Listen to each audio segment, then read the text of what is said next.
The organizing host chapter for this afternoon is BNI Iconic, which I am a member of.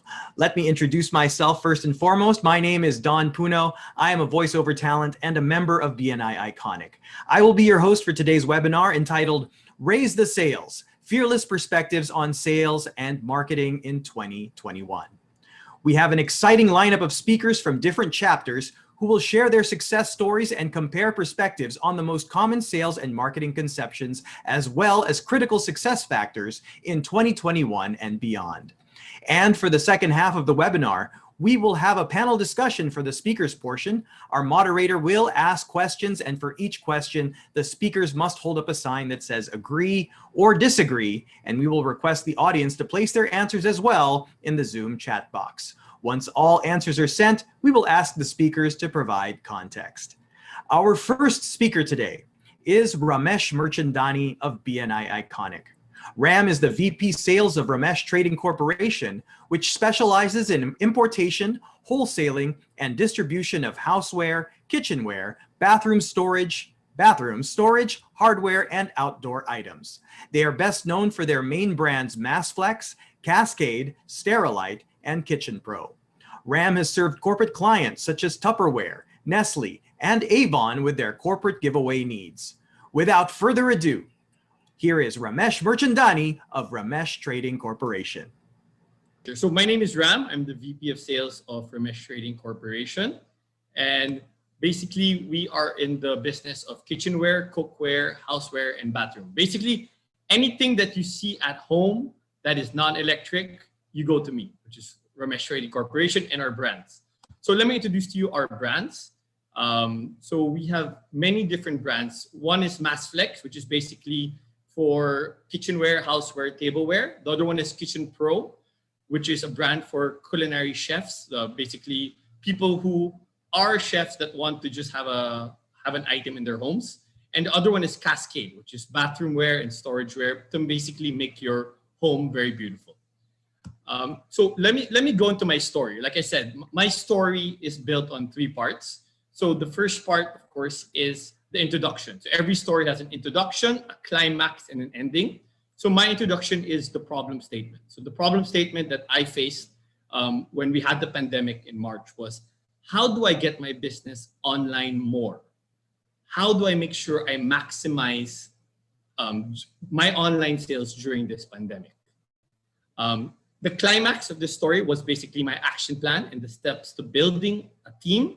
So this can be, for this, I'm referring to my online sales team, but this can be for anything. This can be a team that you want to build. And the last is the ending, which is the result, which is my progress into what happened with the story, basically the ending. So I'm going to jump, since you guys know already my introduction, which is the problem statement, I'm going to jump straight into my action plan, which was what were my steps to building a team. So I always say it's called Ram's 5 Ps, which are basically people, position, price, percentages, and persevere. So let me talk about people. It's very important when you are starting a team to understand who are the right people. So it's very important to actually read up on them, check on their resumes, have a questionnaire, see how they answer certain things, throw them different questions, not just the usual, what are your strengths and weaknesses questions. So it's very important to find people who are right for the role. The next one, which I've learned recently, is called the position contract. This is something that you basically ask them you give them basically the tasks that you need. What are the tasks that they're going to be able to do? What are the reports that they have to submit to you on a weekly or a monthly basis? And what is their target goal? This is so important to have a target goal. I've seen so many companies that they just sell, but they don't have any goal in mind. There's nothing they're achieving for. The third P is price. And by price, I mean is a budget. So it's very important to assign what is the budget, which basically is the expense budget of that team.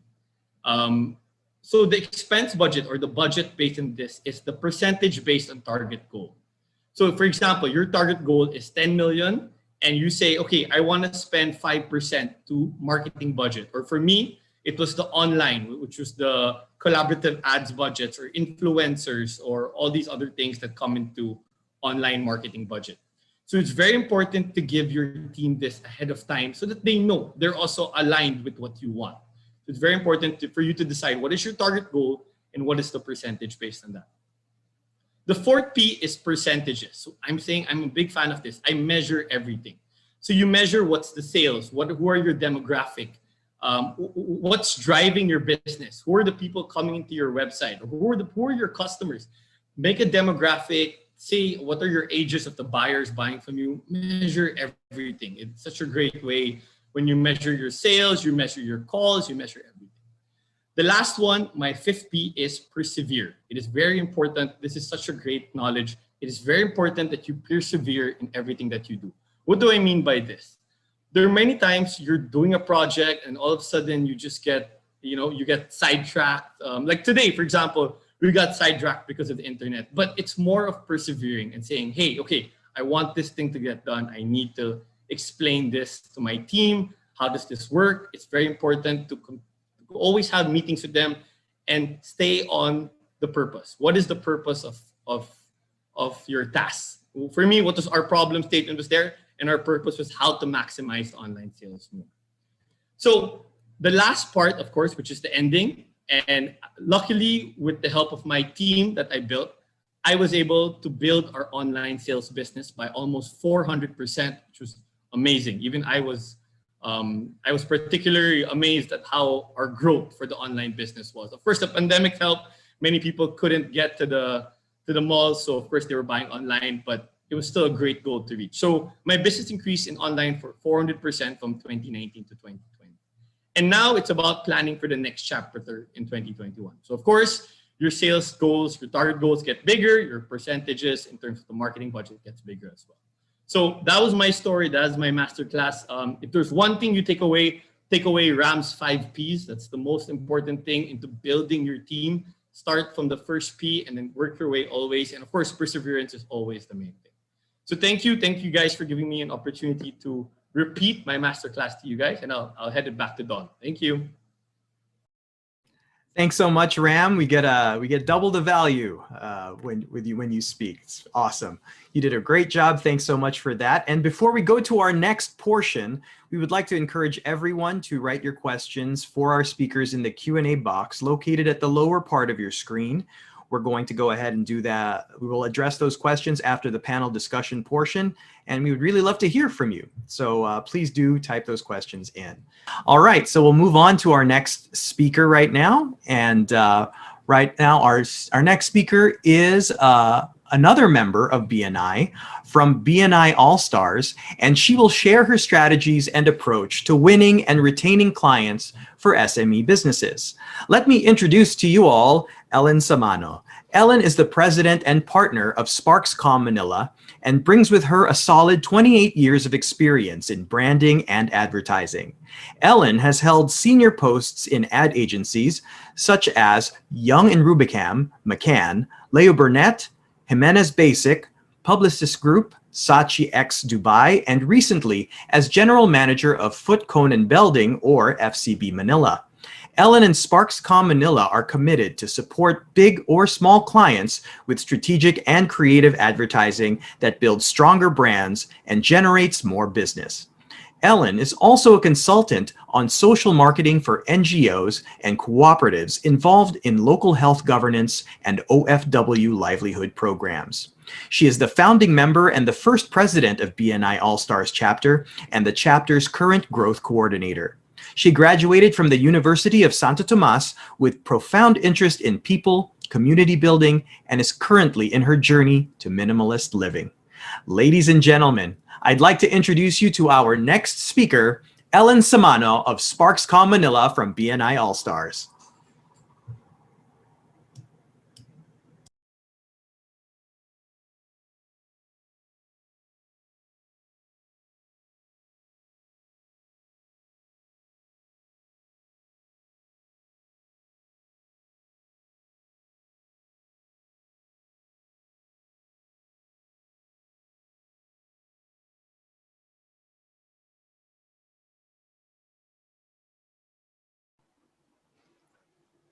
Hello, good afternoon. I think you can hear me now and you can see me now. Thank you, Don, for that very generous introduction. And thank you very much to everyone who made time to be with us this afternoon. And I hope that you are all healthy, safe, and happy at this time. And I hope you're not driving while watching this webinar. What I'm sharing with you this afternoon, the next 5 or 6 minutes probably, is a collection, or is a summary probably of if you may call it, of the things that we've learned in 2020. That year called 2020 has been a very defining year for all of us, and it taught us as people, as entrepreneurs, on a personal and professional level, a lot of things that we can take with us to be tougher and to thrive in 2021. There's going to be a few overlaps in what Ramesh already mentioned, but I would like to take this in the context of Sparksco Manila, which is the advertising agency that we established just 3 years ago, and was just on its second year when the pandemic hit us with the storm, no, in 2020. As an advertising agency, these are the things that we do. Okay, this is what we call the universe of the services that we do as an advertising agency in Sparksco Manila.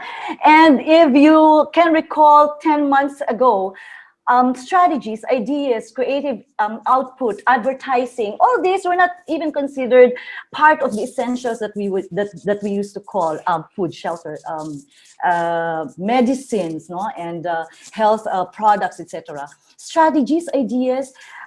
It caught us confused. It caught us a bit lost. It caught us really scared to move on with our plans in 2020 because we did not even qualify in what people would consider essential. And then we sat back and looked at what we actually do and realized that, okay, strategies, ideas, these can potentially be essential services to our clients, more so in times of crisis. And it was just a matter of reviewing and seeing the bright side of the situation and really moving forward with the things that we do best. And luckily, and we say with hard work and a lot of commitment, we were able to generate, as a small 2-year-old advertising agency, 6 new clients. You will see me later. I don't know what's going on with the tech here. I will not let my visual get in the way, but you will definitely see me later because this presentation will only last for 5 to 6 minutes anyway. And I will share with you 5 points that made us going, that helped us, graduate that very defining and challenging year with flying colors. The first in the things that I'd like to share is committing to who you are, what you love, and what you do best. All right. And what do I mean by that? What's going on? All right. What do we mean by that? We're an advertising agency. I hope you're not yet dizzy with this. Okay, you're an advertising. We're an advertising agency. We're very sure about what we do best, what we love doing, and who we are. We stayed and we kept focused on doing advertising, branding, and digital content for our clients, and even for our new clients. When we were invited to pitch for new brands, new companies, we were just there ready to give our service because we love servicing and helping clients, brands, and businesses. And we realized that during the pandemic, the pandemic period was actually the best time to help clients and brands keep going with their businesses. And marketing, advertising, branding, anything that's related to this field actually played a big role in that. So we shifted our mindset and decided to play a big role by providing strategy, creativity, and really good servicing to our clients in 2020. The second thing that I'd like to share is having a clear sense and acceptance of reality, because we know that denial is our biggest enemy, that only when we know where we are at that we'll be able to move forward and plan forward. No? And there are 3 things, I'd say it's still, these 3 things are still very, very important for us to keep in mind, that we had to keep in mind during the time, that first and foremost, everyone was and still scared and uncertain. Business was slow, okay, on our part and even on the part of our clients, and it was something that we had to accept and we had to adapt to. And it was also the best time for us, for sure. If you're if you're managing a business, owning a business, or even if you are serving a certain company, even on a personal level, it was the time for us to put our savings to use. We were generous and realistic enough to face that reality that it was a rainy day, no? It was a rainy season, no? The whole 2020 was rainy, and it was time for us to put out those savings to keep the business going. The third part is prioritizing people and current customers, because there's no harder challenge than replacing what you already have or losing what you already have and looking for new ones.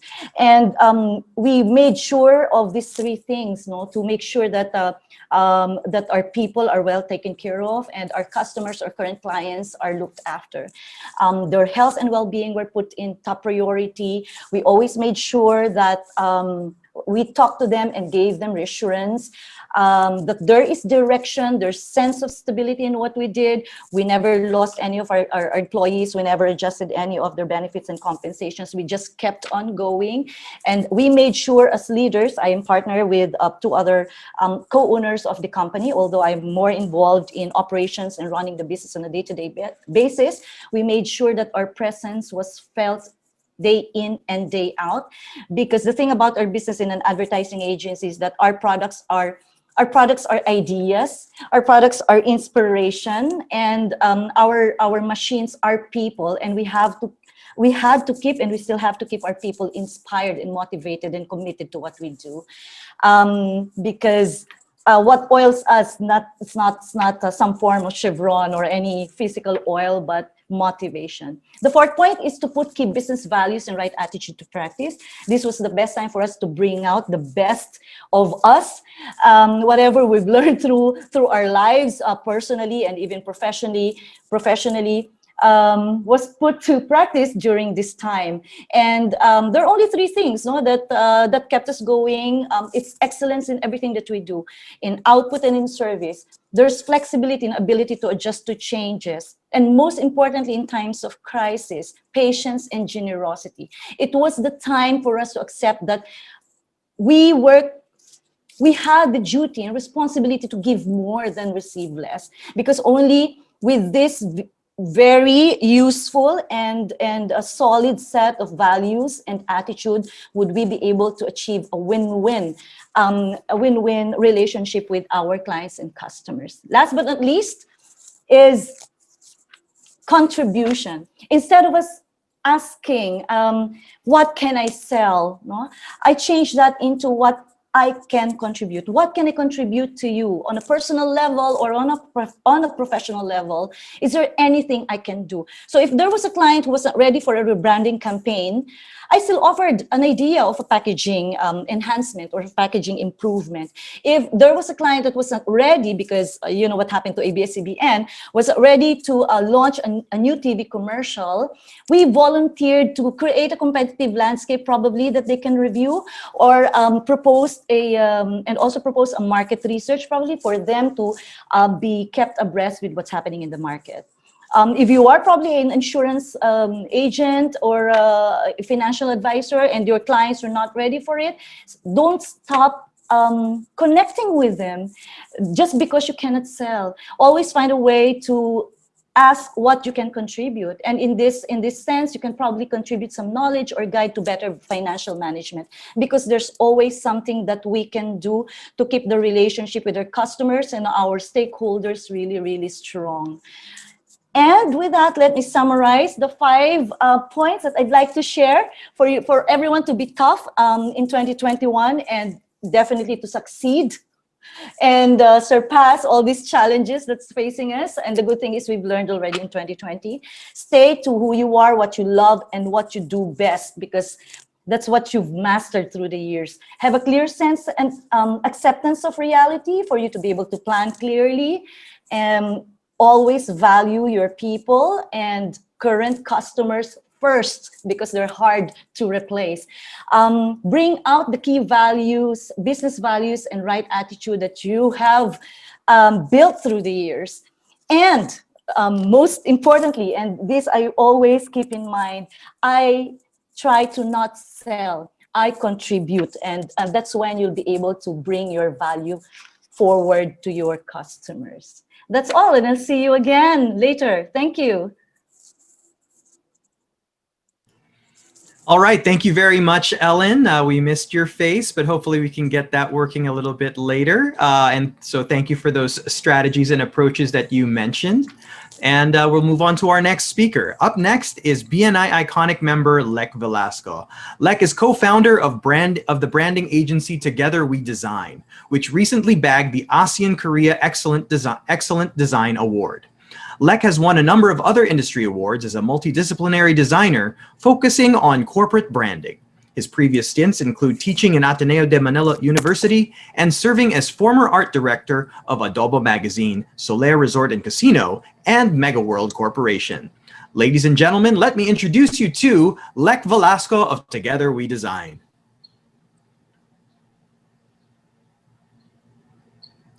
And just a reminder, Lek, to turn on your camera and your microphone. Thank you.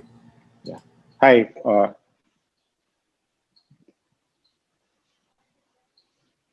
Good afternoon. Again, I'm Lek Velasco of Together We Design. Okay.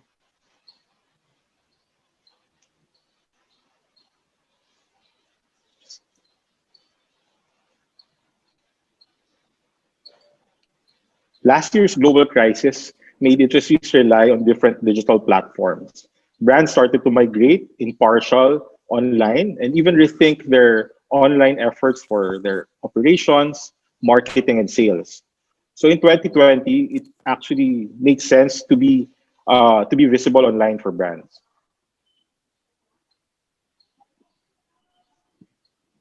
And most of the time, when discussing the topic of having online presence, having social media accounts, creating a website, or even topping the list of search engines like Google and Yahoo, or what comes to mind at an instant. However, there are a lot of other online presence that you could have. Okay, you could explore digital PR. You could explore email marketing.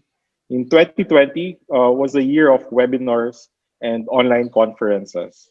It was also the rebirth of online marketplaces. Viber was trending among SMEs and enterprises trying to reach out to their customers. And let's not forget, if you're not doing anything, TikTok is key. In 2020, we saw how brands use their online presence for their sales. And that will be more prevalent this year. Okay, so for the likes of SM Premier and Ayala Malls, they introduced their personal shopper service. So you could get in touch with them in Viber.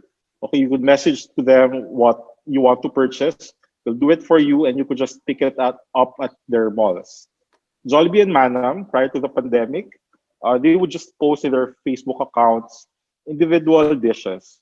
But come the ECQ, when everybody was afraid to dine out, they started to promote group meals, set bundles, to adjust to their customers who are stuck in their homes. Same food, it's just a different way of communicating them. King Sisig and Bulalo World are food court brands in low-tier malls. So to help stabilize their sales last year, they created their own online food service called Ayos Busog. So you could order your food there, and Mr. Speedy will be the one to deliver the food to you. Commonwealth, it's a sneaker store. They created their exclusive online sales. So if you purchase their sneakers online or on their website, you get additional discounts. Even B2B brands who became active online for their visibility, credibility, and even communicating how to solve problems for their clients. So these brands were able to create their online sales strategies not because they know what platform to use. It's because They know what to do because they know what brand.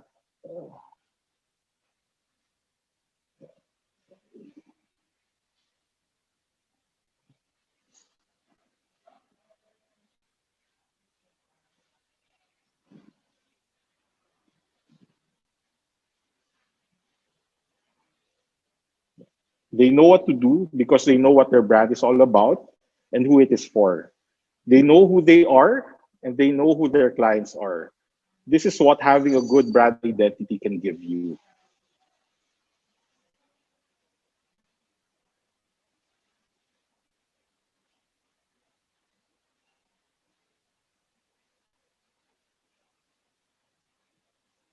So it's an old assumption that branding, that for you to have a logo is enough for you to have a brand.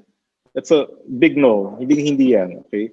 When in fact, the logo is just a component of branding. Okay, so tip. Okay, so a good brand identity is primarily formed by three pillars. So you have a distinct personality. Second, you identify the experience you want your customers to have with your products or service, and you have shared values with them. Okay, 2021 will demand businesses to have concrete online sales strategies. So you're not going to ask what platform to use at first. Instead, you have to be clear. Okay, it should be clear to you and to your stakeholders what your brand identity is. Thank you. So let's go ahead and proceed with our next portion. I would like to introduce to you first our moderator, BNI Iconic member Birdie Salva of Curiosity Design Research. Birdie is the co-founder and general manager of Curiosity, a design research firm that has provided design research and user insighting services to diverse clients, including airlines, banking, consumer goods, healthcare, insurance, and telecom. He regularly shares his UX research work and experience through lectures and workshops. He has also represented the country in numerous innovation conferences abroad. Take it away, Birdie. Thank you so much, Don, for the introduction. So welcome everyone to this webinar. And just to introduce on what we're going to be doing for the next 30 minutes is that I'll be posing some questions to our three guest speakers, and I want them to answer, do they agree or disagree? This will be a bit controversial statements. Some are perceptions or misperceptions about sales and marketing. I also invite everyone in the audience to go to the chat box, and I also want to hear from you. If you agree or disagree with the statement, please write it down. All right. To our three guest speakers, I'll give you a few seconds to think about your answer, and then I'll just basically ask you what your answer is. I will also like to get some more context on your answer. So why do you agree? Why do you disagree? All right. So we have a bunch of questions. If you're all ready, can I ask all the speakers to turn on their cameras, unmute yourselves, and we'll get started with the first question. All right. So Lek, Ellen, Ram, if you're ready, please unmute yourselves. And this will be our first question. I felt scared for my company when the lockdown started early last year. So everyone in the chat, please, everyone who's viewing, please put in the chat as well. So I'll go through you one by one. I'll start with Ram. Disagree. Disagree. All right. Lek, you're on mute. Disagree. Okay. Ellen? I got scared. Okay. We'll start with Ellen. Can you give us a bit of context to your answer? The company was 2 years old. We were just starting, and when it was established in 2018, we did not start with already clients with us. No, we started with 0 clients, and we only got our first client on our 6th or 7th month. So you can imagine that on our 18th, or let's say 18th month, we still didn't have a lot of established clients with us, and the business was not yet stable. And here's a pandemic, a global pandemic that hit us. I think it's just natural for me to get scared for the company. Thank you. Lek, what about your thoughts? Why do you disagree? Our together was in BNI. You're a member of BNI. So why should I be scared when I know that the members will help me keep my business afloat, and I'll do the same to the others as well. So, Ram? People have to eat. So that's my main thing, man. I mean, so at the end of the day, for me, it was like, oh, they need more cookware. So I knew that we would be fine, and that they're gonna order more cookware or clean up their kitchen or clean up their house. So that's about it. Right. Well, looking at the chat, actually, I see majority are in agreement that they felt scared during the start of the pandemic. All right. So we'll go to our second question, if you're ready. So second question. My company's sales and marketing approach will go back to before once COVID is gone. Ram? Disagree. Lek? Disagree. Ellen? Ellen, disagree. All right. Disagree. Okay, I'll go with Ram first. Your thoughts? With the sales and marketing approach, it's really because our customers now are very, how do I put it? First, before it was us going to the customer, meeting them, discussing our products. So now it's a bit of a different approach, and it's really more of doing certain other things, maybe sending more catalogs to them, emailing, really scheduling more Zoom visits. So because of that, our approach is a bit different. Okay. Lek? I disagree that it actually depends. But for us in the studio, I doubt that we'll be back in our physical studio anytime soon, even if, let's say, we have vaccines already. And for the market, I think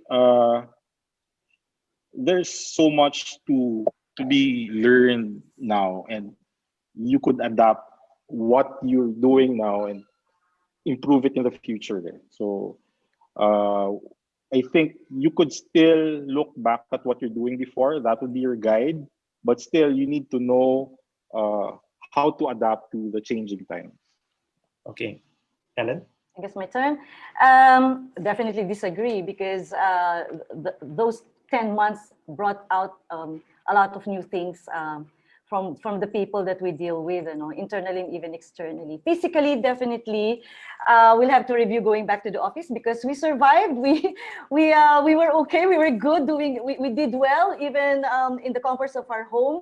As I said, it's good that we are an ad agency, and the output does not rely on anything physical. No pabrika, no machineries. All we needed are just inspired people, motivated people.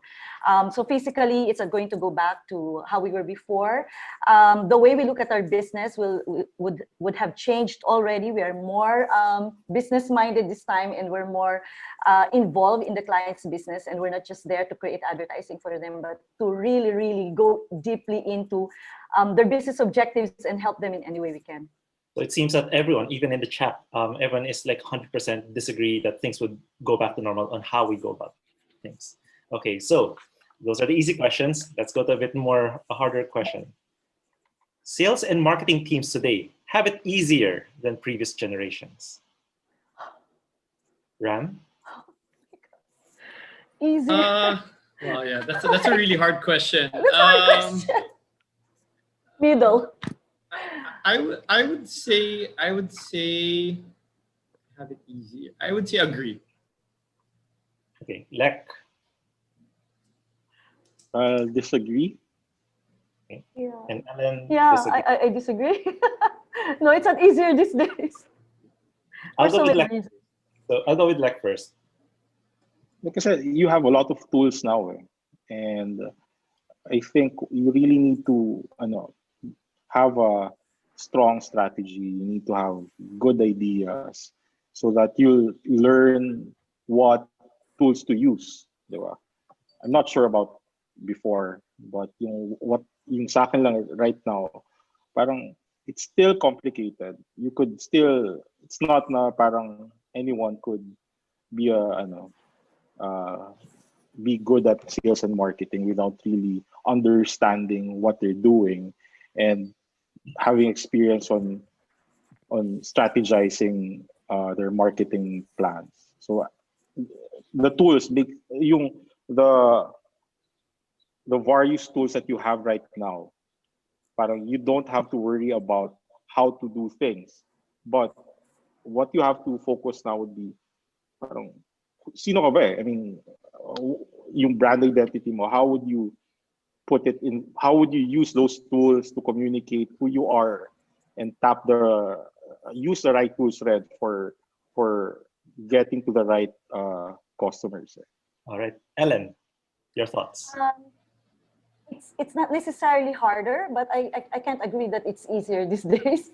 And the reason is because of these tools as well, possibly because of the access to a lot of things. Everybody tries to be a sales and marketing guru. And that poses a lot of competition to those who already know how to do it well. And it can be challenging because, or maybe even harder, because even the clients or customers would believe everybody and would do things themselves. We've seen this already with our clients. At least in the context of what we do. At least in the context of what we do, there's technology there, and everybody thinks they know how to do it just because there's technology there. Okay, Ram, your thoughts? Yeah, so for me, I'll break it down. So basically, I agree that it is easier in this generation. And I'll break it down to three things. So number one is social media. So when you're, let's say, researching about a buyer, example, you're going to make a pitch to a buyer, you can really basically stalk them on social media, find out who they are, what do they like. Example, this person likes Maltese dogs. You incorporate that into your pitch. So social media is such a great aspect now where you can basically see whatever everyone's doing. So that's number one. Number two, data. Basically, you can mine so much data, or you can see what have you sold last year, this year, what do the customers like to buy, what's the pattern. So there's so much data this time, which before that they didn't have it. And the last one is actually, I find it much easier because you can sit at home and make so many sales calls. Just with being in BNI, there's so many people who actually don't leave their house, and they're still been able to make sales, which before you would have to go and hustle. You'd have to go to Capo, Divisoria. You'd have to go and meet people. You'd have to really pitch your product to them, have a face-to-face meeting. So it's much easier. Spoken from decades of experience. All right, so checking the chat, it's actually a good mix. So, it agrees and disagreements. Okay, so given that Ram touched on social media, that is my next question. If you don't use social media, your company will fail. Ram? Agree. Lek? Disagree. Ellen? Agree. Agree. All right, I'll go with Ram first. With a big depends. You know that. With a big depends. So why we say the company will fail is I feel like your company will not be able to grow. For me, I always see that, if your sales are stagnant year on year, I don't think you're succeeding, which if you're not succeeding, you're failing for me. So I feel that it's important that we use social media as a tool, as an outlet, promoting your business. So it's very important for you to really use what is there. We're all gifted with so many tools that are there, and it's always important to use it and take care of it. Okay, Ellen, since you're in the same side as let's put it in context. No, first and foremost, social media is not just Facebook. There's a big world of social media out there that's important for us to understand and be familiar with, right? And that's what they're for, to serve specific purpose, to be an effective tool for a certain company. Like what you guys already said, people already are minimizing their physical interactions as much as possible, and more likely than not, have more interactions on digital, no? And we always say this to our clients that if you're not even present digitally, may not have to be just social media, but if you're not at least present digitally, the legitimacy lessens. As individuals, you and I can relate to that we are consumers ourselves, and we check the things or the products that we avail of and digitally. And those who are present, those that can be found digitally, automatically have an advantage than those that are not even there. We start to doubt the brands or the entities that are even present digitally. So it may not have to be social media, but you have to be there in the digital arena. Okay. Lek, I'd like to hear your disagreement. Kami in our studio, every time we have new clients and we come up with their names, let's say, we tell them to reserve your social media accounts, ganyan ganyan. But some of them, they don't use it. Okay. Just be there. Just be there. Yeah, it's just, I mean, they to reserve, just to reserve the account, andyan lang sila. And some would use it, diba, for visibility, diba? It's a tool for visibility naman for some cases. But let's say if you have a strategy behind your social media presence, then it might entail you really have to you have to give value to your presence in social media. But again, like what Ellen said, social media is just a small part of your online presence. Diba? Some, they would focus on email marketing. Some would just want to be in media channels. Some would just want to be participating in conferences. It depends on the business. It depends on your strategy. And social media doesn't work really for everybody. So that's a good way for me to segment to my next question, which I actually see it in the chat. So a lot of people were saying it depends on the industry. So that's my next question. So is digital marketing only important for B2C businesses? Only important. Ellen, take it away. So agree or disagree? I don't. Ellen, I used to disagree? believe that. I used to believe that many years ago. Many years ago. Oh, wait, but wait, there's no. one. So Yeah, but I'll there's. go with the others first. Oh, Lek? sorry. Disagree. Disagree. Ram? Disagree as well. Okay. Ellen, sorry, going back to you. Sorry, I thought when you called my name, it was my chance to already say. Until one mentor told me at some point that something that made me realize this, no? Everyone is a human being before you are something else, no? You have your needs. You have as an individual, you live your life on a day-to-day basis, and you have needs on a day-to-day basis. Whether that will be answered by a company that offers retail products or a company that offers bigger than retail, you have needs, and you have the connection digitally. You have access. Everyone has access digitally, and like what I said earlier, it's not just the dealings that happen digitally that's important, more important to B2C than B2B, but it's the legitimacy, the sense of legitimacy. That is why digital presence is also important even for the B2B businesses. Okay. Lek? Anything to add? Kasi hodang B2B or B2C there will always be something to tell about the brand online. Okay, so you could use it for your visibility. Okay, you could get testimonials or feedback from your customers, or you show how you solve problems for your clients. So, yeah, there's always something to say. Kumbaga angling lang yan sa PR. And Ram? Oh, sorry, Ram, you're Yeah, sorry. Birdie, I want to talk about what Lek mentioned about feedback, actually. So I think that's one of the best things about digital marketing is you get feedback right away. So it's like basically having a consultant to actually tell you, hey, your service is not good, or this product was really badly assembled. So it's so good to get feedback right away, and then knowing what to do with that feedback is very awesome. Okay. So I'm moving to a separate set of topics now. So for my next question, a strong sales and marketing strategy is more important than having the best product available. So, okay, agree or disagree, Ram? Sorry. I would actually like to say. Sorry, give me a second, Birdie.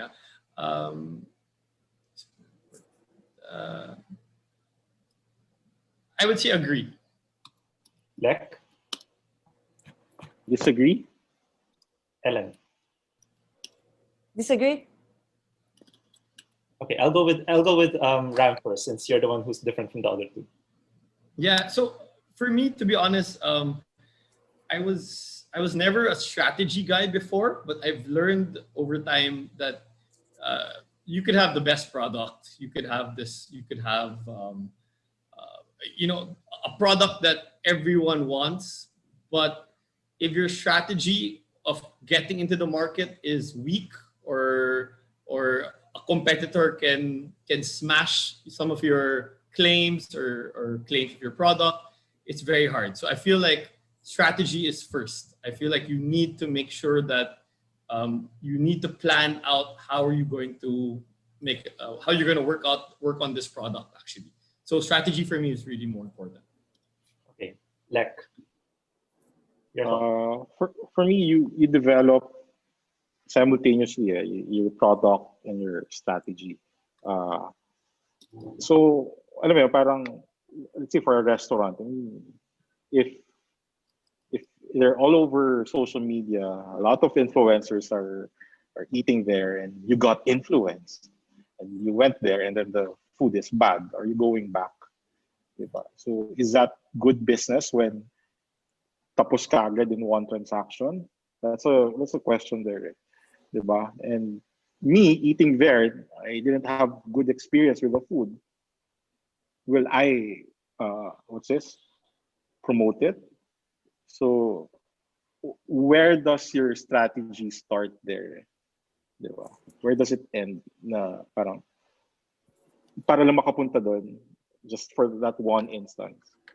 Diba? Having good product, sa akin, it's part of your structure and your marketing strategy. Ellen?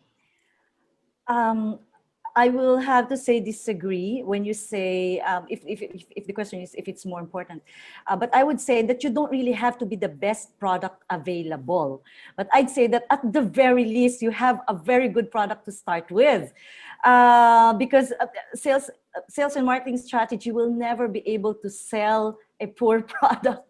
At some point will backfire, at some point will come out, and only if you have a good product to sell will you be able to strategize.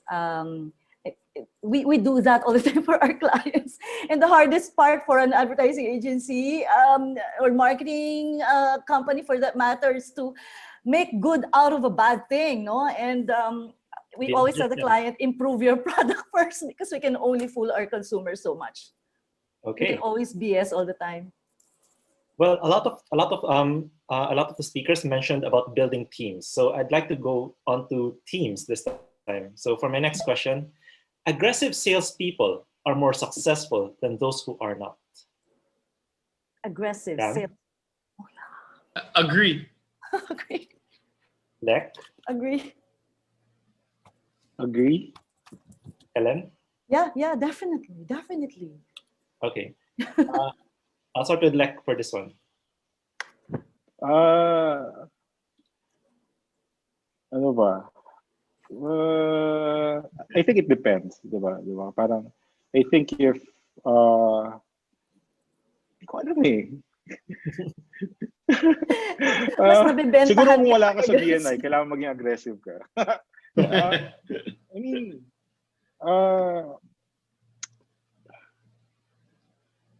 Sige, kasi ako, later na. sige, I'll go with Ellen. Ellen, your thoughts?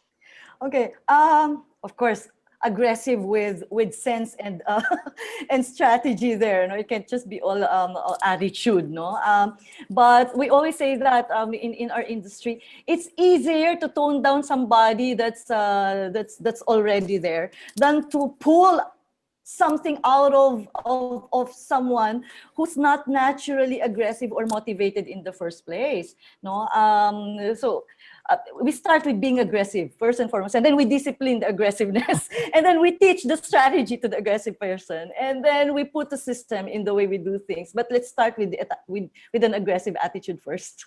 Okay, sorry, like you're raising your hand. Yeah. I think ano lang naman, parang as long as you have a good marketing strategy or sales plan, either maging aggressive ka or not, as long as everybody is focused on following that, you'll achieve your KPI sooner or later. Okay, Ram.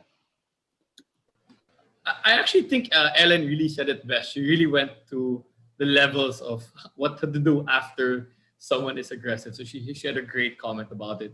For me, when I hear aggressive, and why I said I agree with this, is initiative. For me, it's all about that one word. Do you have the initiative to make that call, or not be like, there's so many times we have people that they have a things to do list and they have like 10 things to do, and they'll just keep saying tomorrow na lang, or tomorrow I'll make that call tomorrow. But if you have the initiative or the drive to say, no, let me do it today, and that's what for me is aggressiveness. Okay. Well, it seems everyone's actually in unanimous vote for this question. So I'll move on to the next. It is difficult to find and keep talented sales and marketing people. All right, Ram? Agree. Right? Oh my God, difficult to find. Difficult to find. Disagree? Disagree. Okay, Ellen? Oh my, it's difficult to find talented. Yeah, difficult. So you agree. Okay. Agree. All right, I'll go with Ram for this one. So, like I said, in this day and age, there's so many companies. Competition is off the charts. So I feel like, there's so many times, especially now with social media and so many different Caliber and Job Street and other people poaching other employees, it's really a hard thing to keep them. And that's why one of the main things is giving them a good compensation package. The second thing is finding out what motivates them. So if you can keep them there, it's very important that they're happy. So you might have a person who's so good and does a great job, but just because they don't like their co-employee or they don't like someone from another department, they want to leave. So it really sucks. And I've had that cases happen a lot of times. So it's so important to actually sit down with them and understand also their problems. And that's why I'm saying I agree, it's hard to keep them around. Okay. Ellen? I'd say it's difficult to. The question, okay, the statement is difficult to find, and I suppose finding is hiring, no, because find it difficult to hire and keep talented. So yes. To hire first and foremost is difficult. To keep them is even harder. Because if they're talented, the market's always open for them. If they know that they are actually talented, the demands actually become more and more, and to discipline them is very, very challenging. Okay. Lek? I think anyone should be trainable, even if you're not that talented or you're good at what you're doing, most especially in sales and marketing. You could get a good salesperson, pero malaki na yung ulo, and not really would like to adapt to your business. So parang keeping talented and sales marketing people, parang it goes hand in hand din yan. And, you need to accept who they are talaga as a professional, and for the salesperson, siya rin dapat mag-adapt, diba? So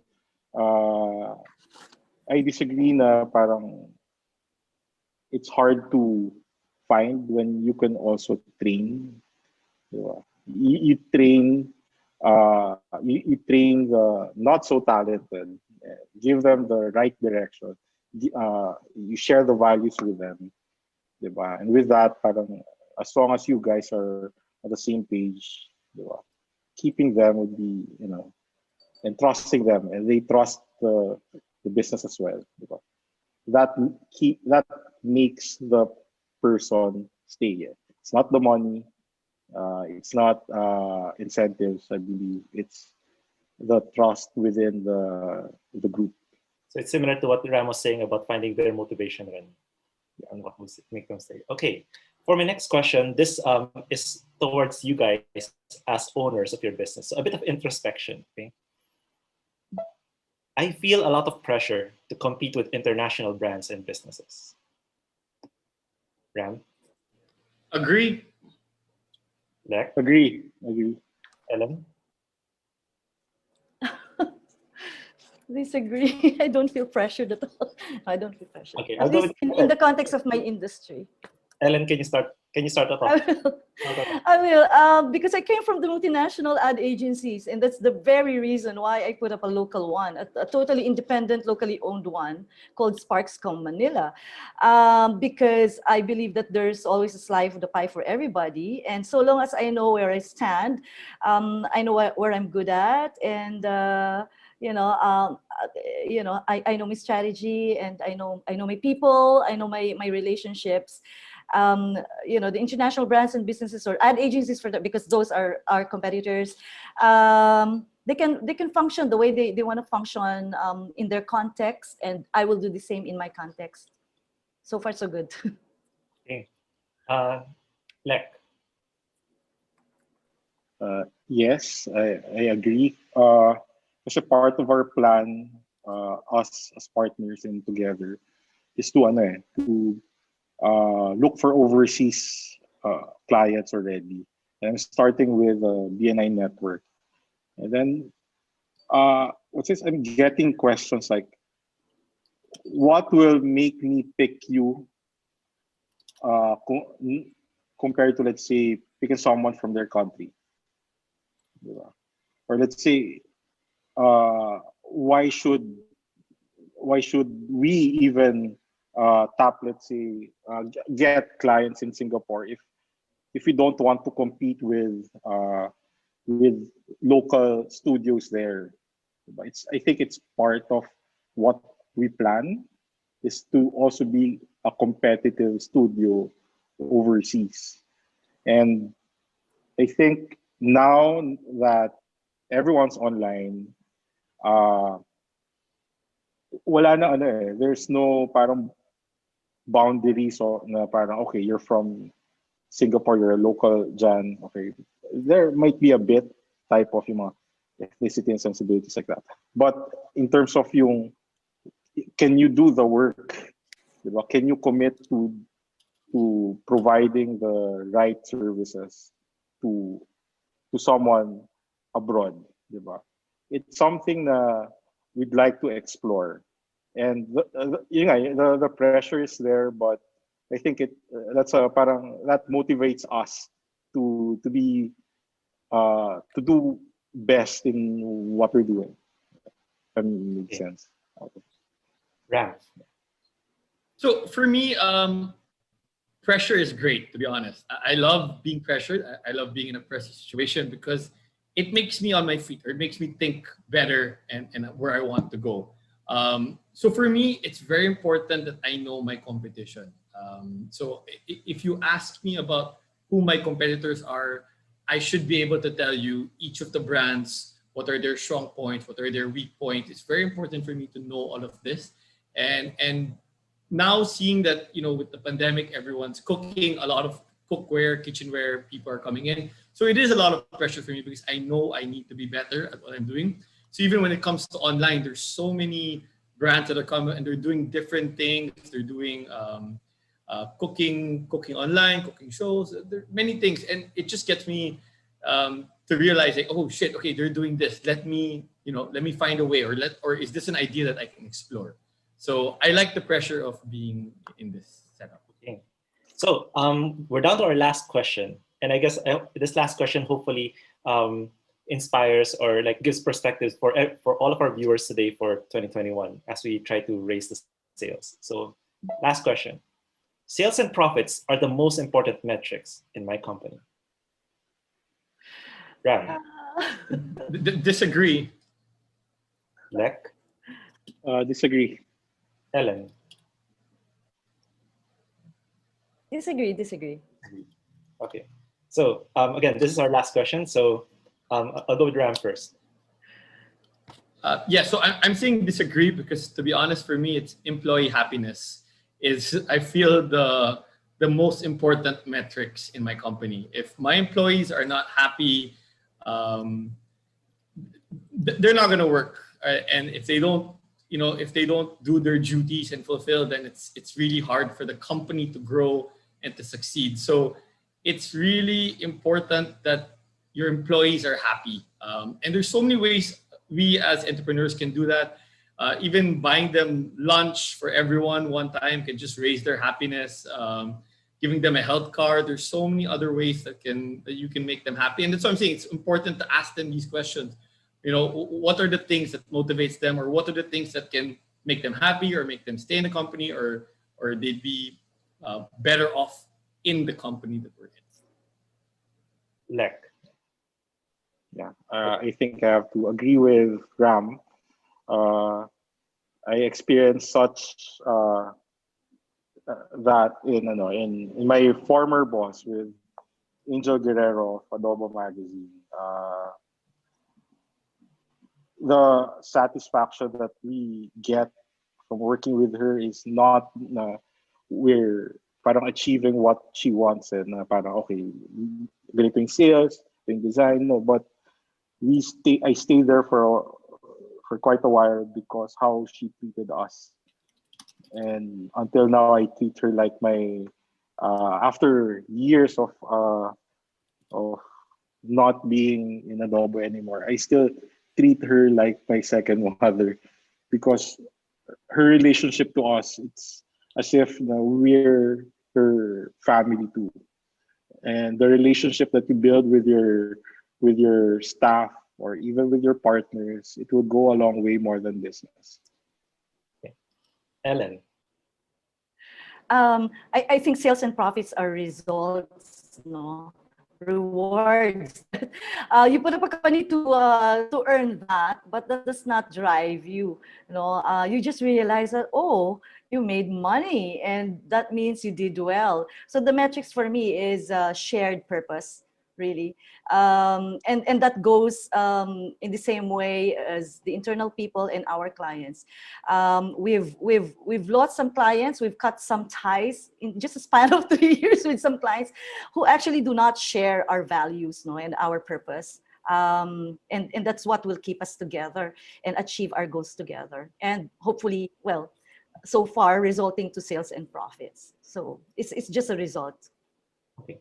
Well, thank you, everyone. So thank you to our three panels. Again, I learned a lot, and it was nice for you to provide perspective to all of these questions.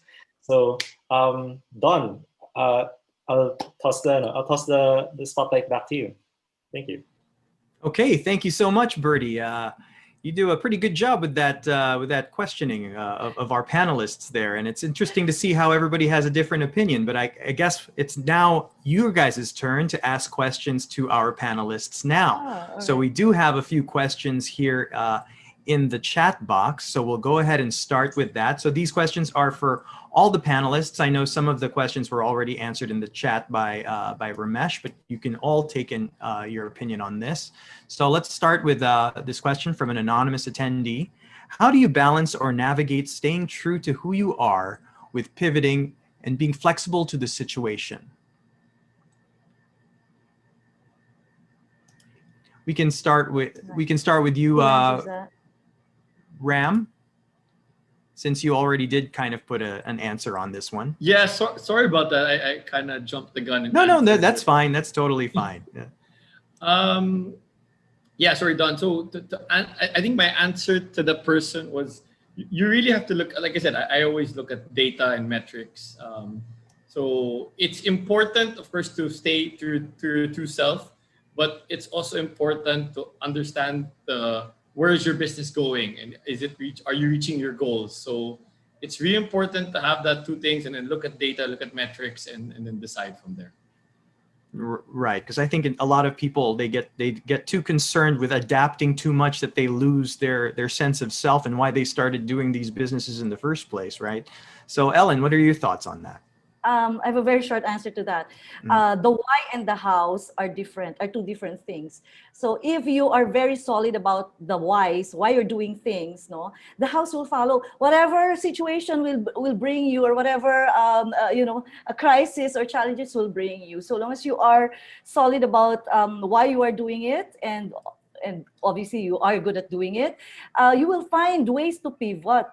Those are just little strategies and tactics, no, to adjust or adapt to the call of the situation or the challenges. But you still stay solid with your whys. Got it. Okay, how about you, Lek?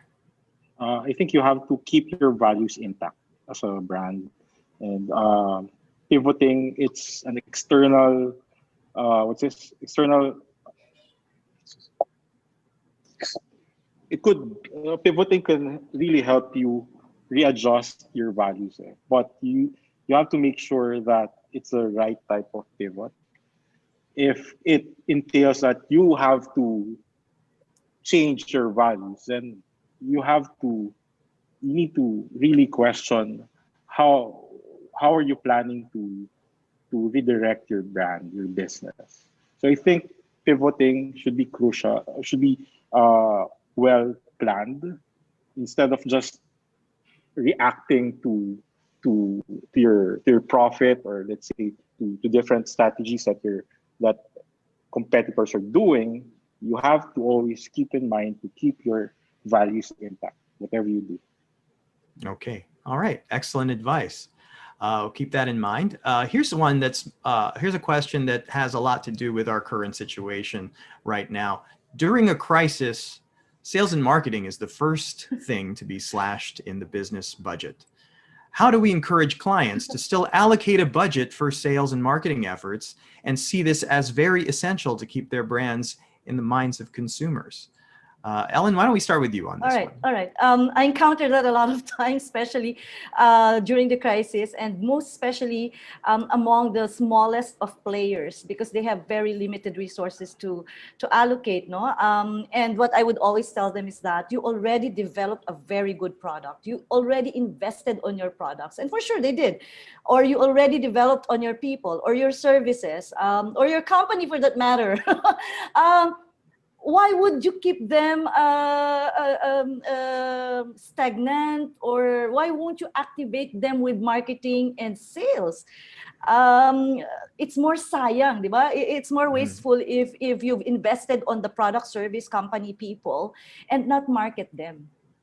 So that's what I would always tell them. That's when they realize, I'll find a way. I have to find a way to market them.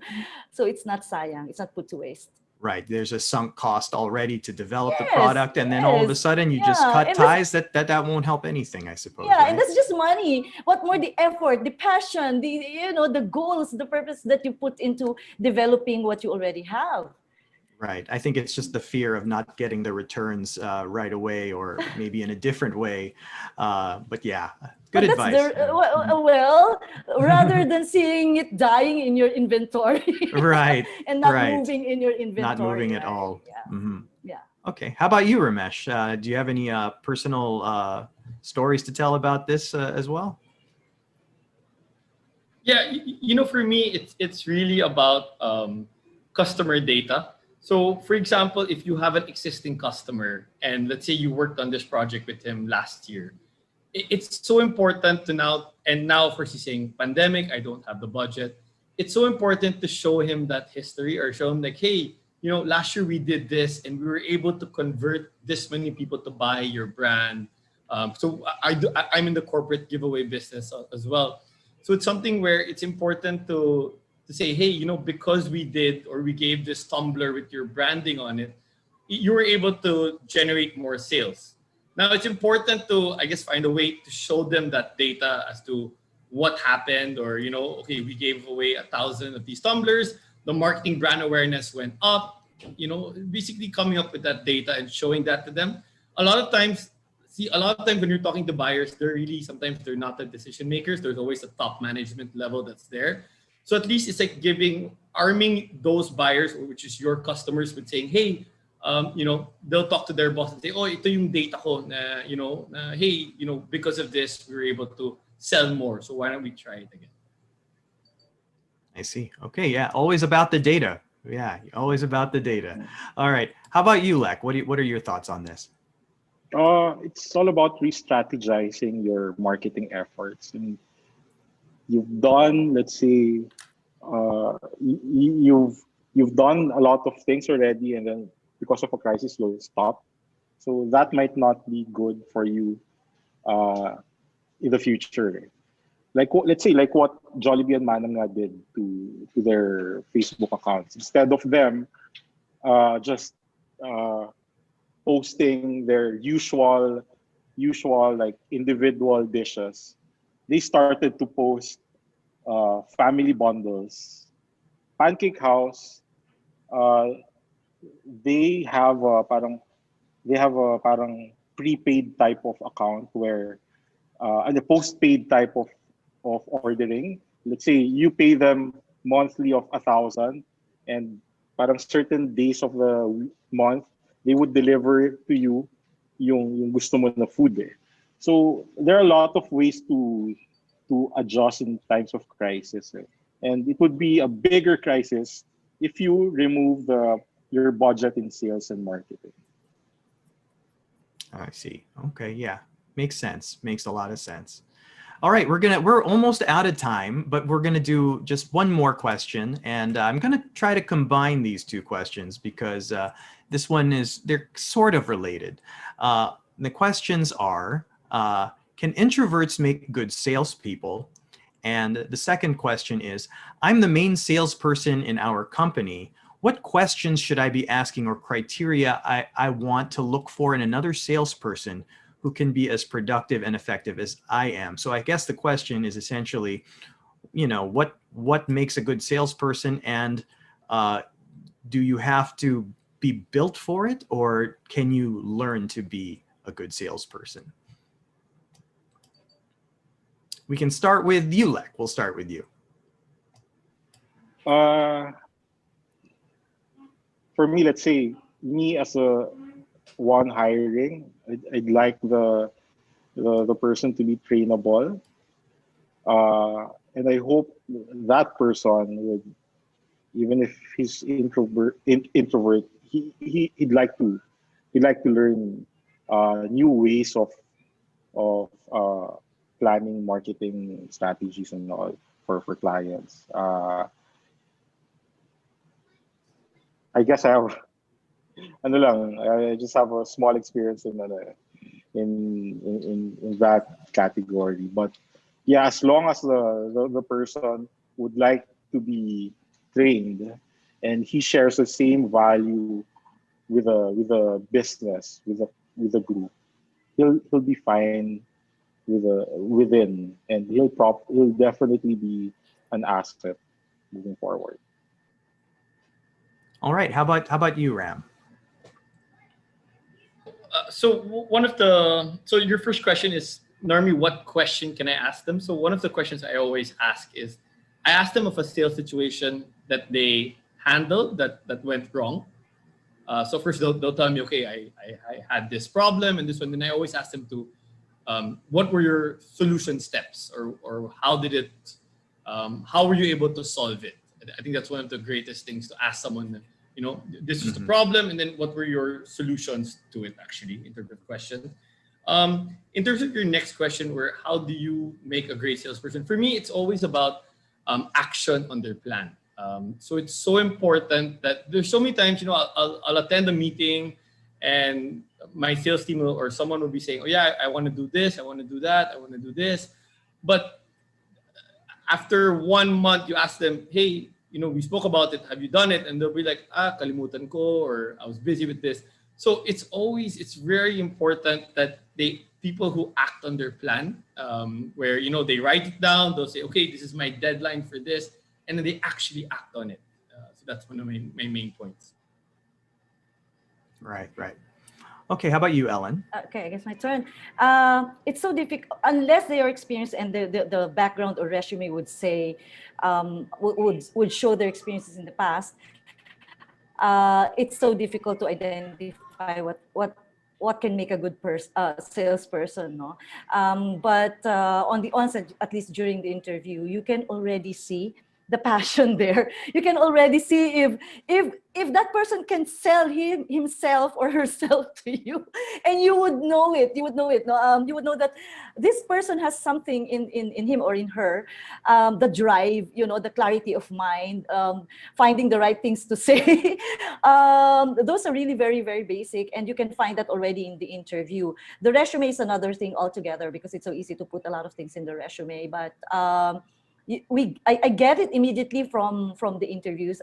The questions may vary because the background of the applicants may vary as well.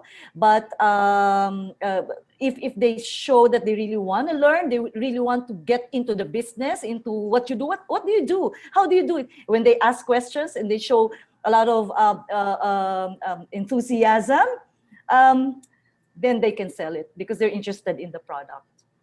Right.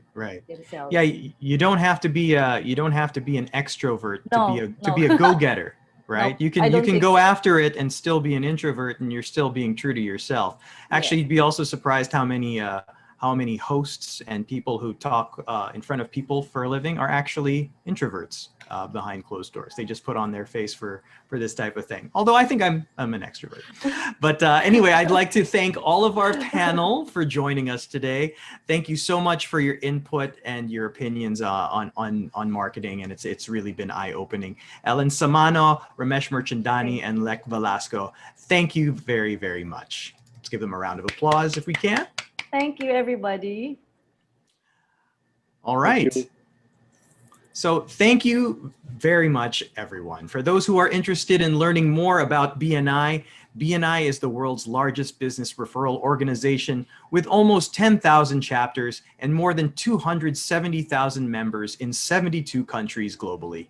We are a group of professional business owners focused on helping to grow each other's businesses through collaborations such as this and giving referrals under the philosophy of givers gain.